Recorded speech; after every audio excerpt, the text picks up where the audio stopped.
Yeah, hi. Alrighty, ladies and gentlemen, this time for your late, out of date Smackdown review. Grab your Coca Colas, drink it magnificently, inspire me some bitches go, oh shit, on the big black couch there. Alright? Cheers.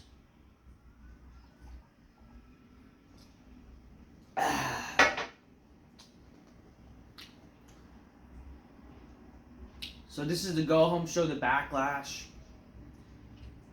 What the fuck was this? Like, this show had no life, no feeling. I don't know what to really say for this show. This show was just also too long.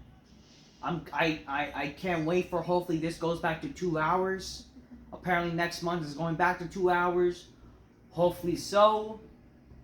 This show was just... What is this? And what are they doing with John Cena?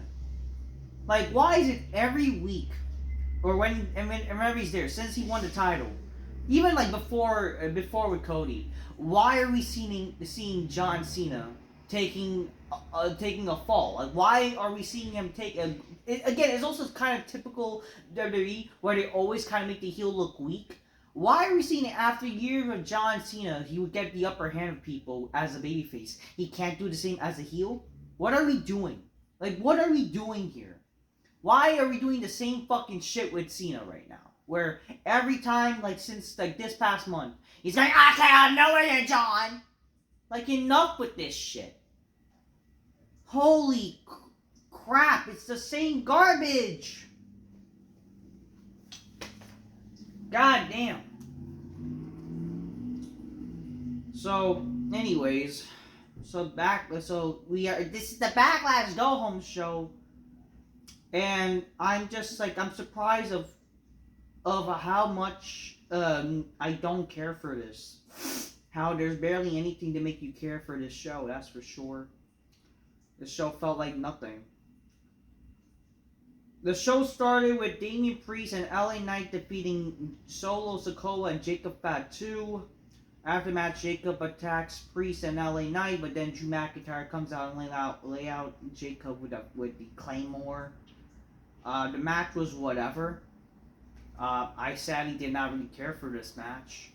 I'm sure the match will be fine tomorrow or tonight as this video is recording. The match will be fine. You know, fair four-way match with these four people, it'll be a fine match. But other than that, like, I don't really care. You know what I mean, folks? I don't. I just really don't. We then see R-Truth. He tells Jimmy Uso he will always root for his childhood hero John Cena and presents a Let's Go Cena sign. I would not be surprised if they try to incorporate our R-Truth into the Cena Orton thing, which I don't know. That's probably the only thing that they're really doing it as in terms of, I would say, story-wise, unfortunately. Zelina Vega teams up with a mystery partner, which is Alexa Bliss, defeating Chelsea Green and Piper Niven.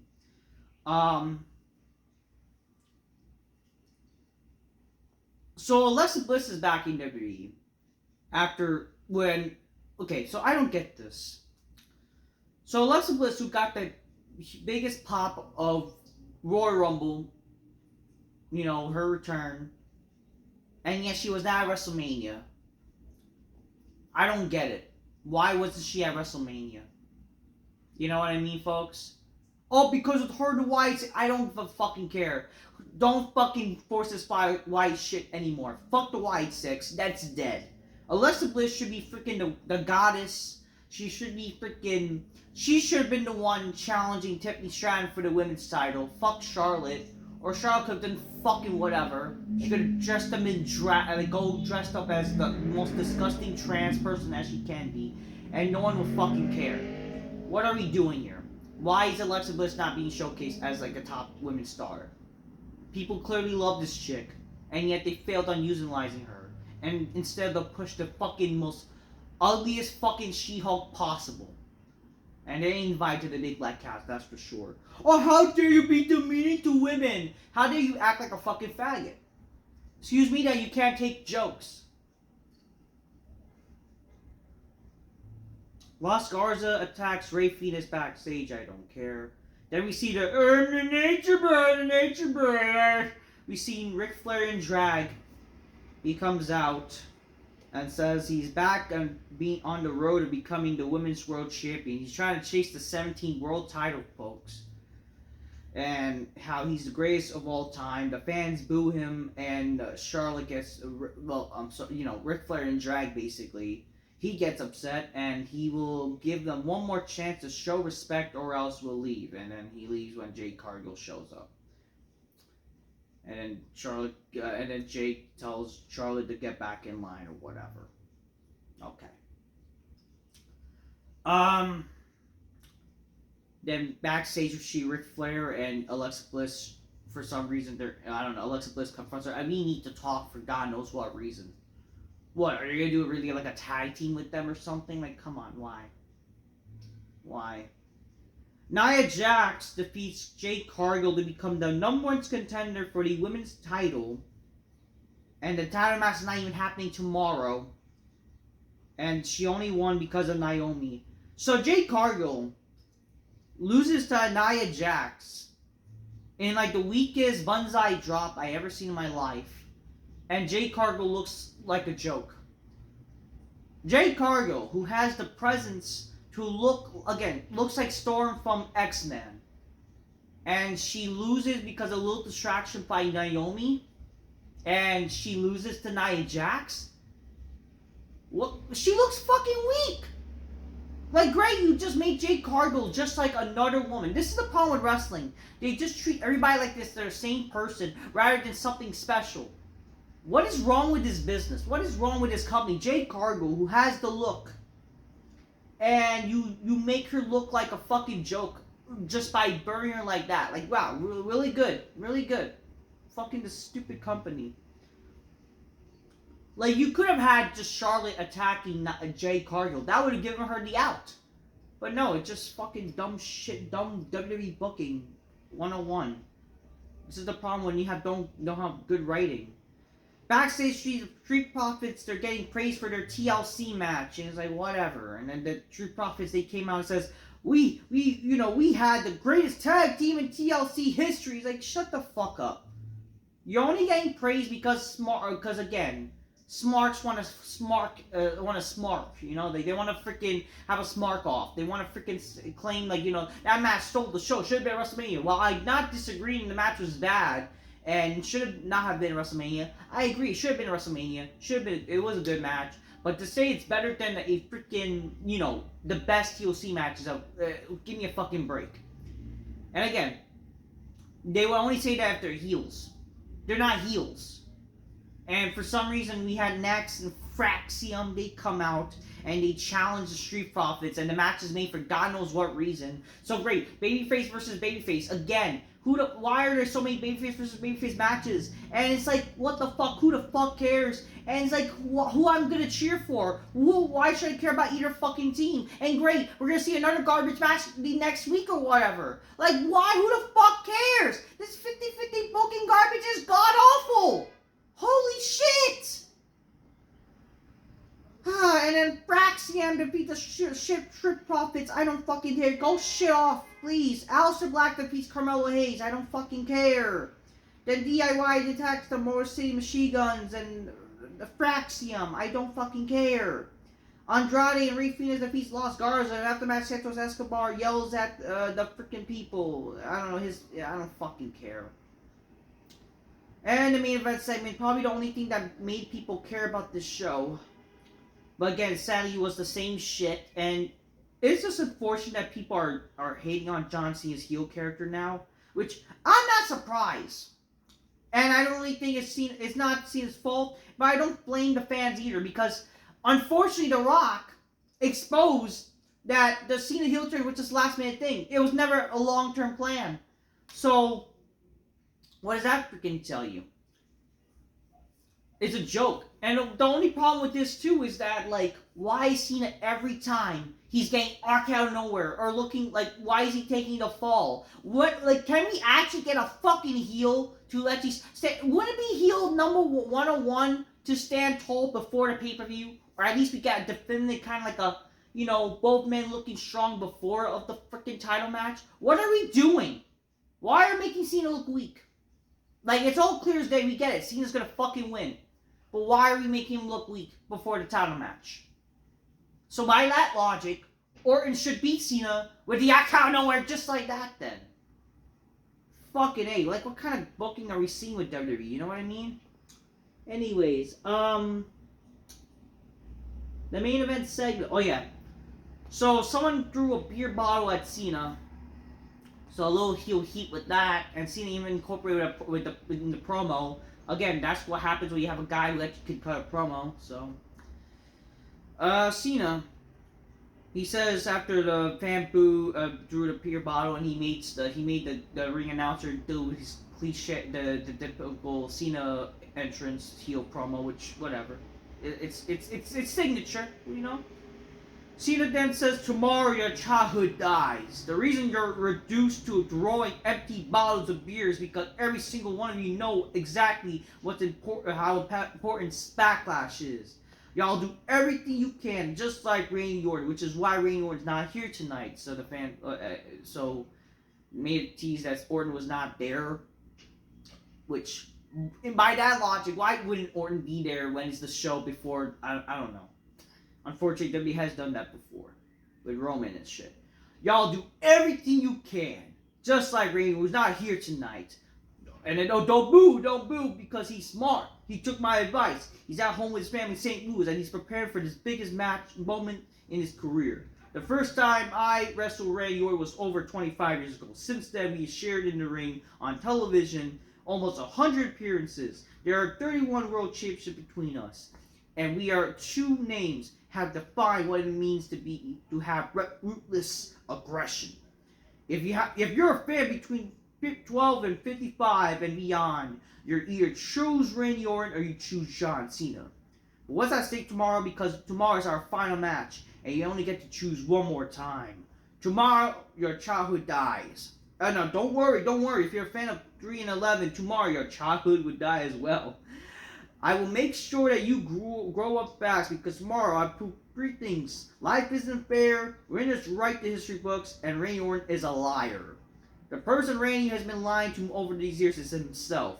I will explain in terms of you guys can understand. Hustle, loyalty, respect. Hustle. Randy Orton only has his job because of his family. He never had been held accountable for any of his failures, and used his stardom and his connections to protect us from responsibility and actually doing any hard work. Randy Orton is the greatest of all time at wasting his potential. I am the greatest of all time because I am hustle.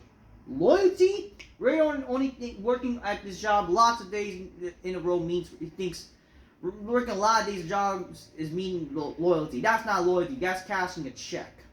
Randy Orton is a dirty lifer. He's stuck here. He's a piece of human furniture.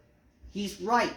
He's a lazy boy. Loyalty is being a persona of always counting on, and counting on Randy Orton is to be the one that takes this away from me. Not gonna happen. After 25 years of injuries, bad attitudes, and coasting his way of becoming overly celebrated and overpaid, you can't count on Randy Orton for anything. Randy Orton is the greatest of all time at doing the bare minimum. I am the greatest of all time because I am loyalty. Respect, which none of you have shown me. But Randy Orton wants to beg for your respect. He reminds you that he's a third generation superstar. Come on. No one knows Bob Orton Sr. The only thing that Bob Orton Jr. has ever accomplished is knocking up Randy's mom. And the only thing Randy Orton has ever done is live off the riding his coattails. And yet he calls himself the Legend Killer. All he does is use his mean streak and strength to remove these names from wrestling that was barely relevant in the first place. And tomorrow, he will get to do it again. Tomorrow, Randy Orton kills the legend of Randy Orton because he'd just be like his 2006 drug test. A failure. Randy Orton is the greatest of all time of making a mockery of WWE superstars. I am the greatest of all time because I am respect. I am not going to stoop to your level, Dayton. Take a look at tomorrow, the historic moment of WWE, because I'm making history again, and that's what the last real champion looks like. Again, Cena is a promo artist. The guy knows how to talk. Like, really. The guy knows how to fucking talk. He's on the money as a heel character with the promo. He's on the money. The guy can talk. That's for sure. The only problem is, why are we making Cena look weak before the show? And the only problem is also like, why aren't we seeing like creative storylines with Orton and Cena?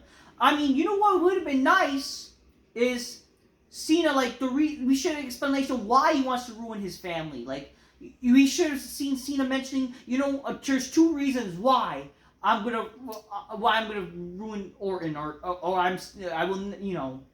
He could have mentioned 2 things. Well, made a reason why he's gonna ruin Orton's legacy. 1, Orton attacked my father, and I will never forget that. It's like, what? Can they not mention the past history of that? Can they not mention that?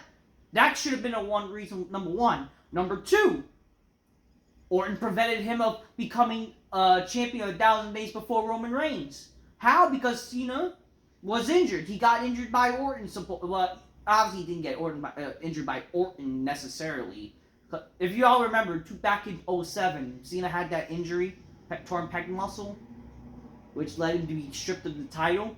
You could have made that part of a promo where that's what Orton took away from me. Now I'm going to take away your chance from your becoming champion in front of your family. And what we should have seen also, if you want to talk about family, she just should have made this more personal. Why aren't we seeing like shit like where like, and this is where I give credit to Vince Russo. Again, I'm sure I'm a Vince Russo. I'm a mark for Vince Russo because Vince Russo knows what the fuck he does. The guy again wrote for the fucking Attitude Era, the greatest era in history of wrestling. If y'all fucking think elsewhere, you're retarded. You're retarded. Again, Vince Russo wrote for the Attitude Era. What do you want? He's a great writer. And y'all just if you guys, again, you're probably just going to be the same thing, the list of what Vince Russo said if you're a mark. Well, I should call it a smart. You're just a smart. Freaking Cena should have like gone to like Orton's family. He should have freaking talked to Cowboy Bob Orton. It's like, what I'm going to do to your son. And heck, you can slap him, something. Make it all come full circle with Cena as a fucking heel. This should have happened last week too.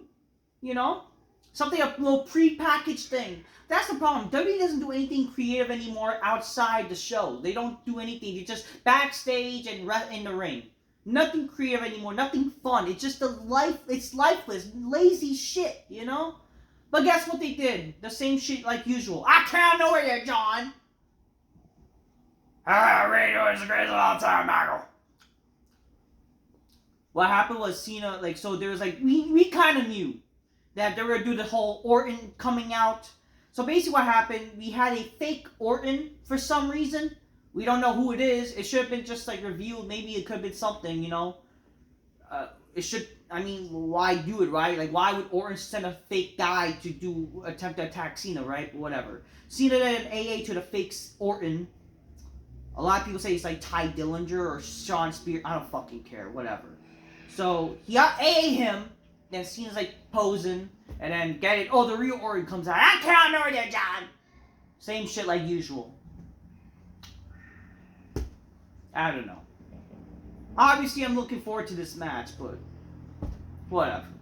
It's the same shit, though. Why couldn't we do something unique? Why can't we have Cena standing tall, even? I don't know. I don't care. So that's Backlash for you. Backlash has 5 matches. They're typical bullshit. So apparently that's why they're not doing Jey Uso, which how the fuck does make any fucking sense? There's not even a women's title match if I know. Oh yeah, I think was it Lyra Valkyria and Becky Lynch. I don't know why I remember that, but how does that even mean? I don't know. WWE does not know how to book their shows. Same thing with Triple H. He does not know how to. We don't need that's the problem. These 5 matches don't need to be fucking long, for fuck's sake. Why every match is so fucking long, man? We stop with this whole trying to be fucking get your spots in type of bullshit. Not every match can be fucking long, for crying out loud. It's too much. And especially if they're the same garbage, same spot in every match. What's the fucking point? God, I'm just keeping it real. Get your gains. Close magnificently. 5 minutes, some bitches go, oh shit on the big black couch. And make sure you can close magnificently there.